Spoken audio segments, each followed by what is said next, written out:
৪৬ ঘন্টা বন্ধ থাকার পর পুনরায় চালু করা হলেও দিনাজপুরের পার্বতীপুরে অবস্থিত বড় পুকুরিয়া তাপবিদ্যুৎ কেন্দ্রটি আবারও বন্ধ হয়ে গেছে।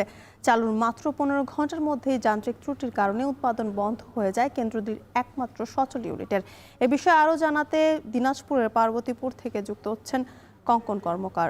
কঙ্কন, কবে নাগাদ চালু হতে পারে তাপবিদ্যুৎ কেন্দ্রটি নিয়ে কি বলছেন সংশ্লিষ্ট কর্তৃপক্ষ?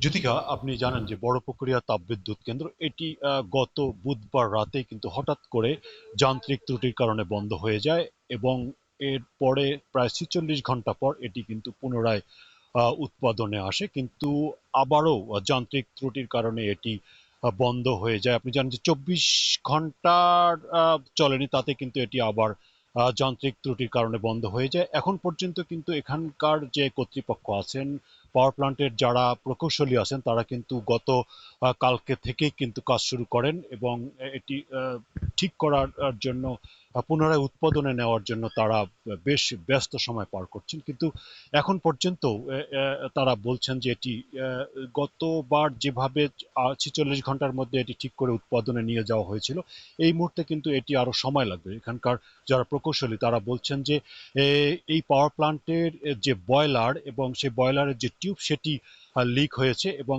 এটি মাল্টিপল জায়গায়, অর্থাৎ একাধিক জায়গায় কিন্তু এই ত্রুটিটি ধরা পড়েছে এবং এটি ঠিক করতে তাদের ১৫ থেকে ২০ দিন সময় লাগবে, এমনটি তারা বলছেন। আপনি জানেন যে বড়পুকুরিয়া তাপবিদ্যুৎ কেন্দ্র এবং বড়পুকুরিয়া কয়লা খনি দুটি কিন্তু পাশাপাশি অবস্থিত। এখানে যে কয়লা খনিতে যে কয়লা উৎপাদন হয়, সেই কয়লাই কিন্তু ব্যবহার করা হয় এই তাপবিদ্যুৎ কেন্দ্রের জ্বালানি হিসাবে।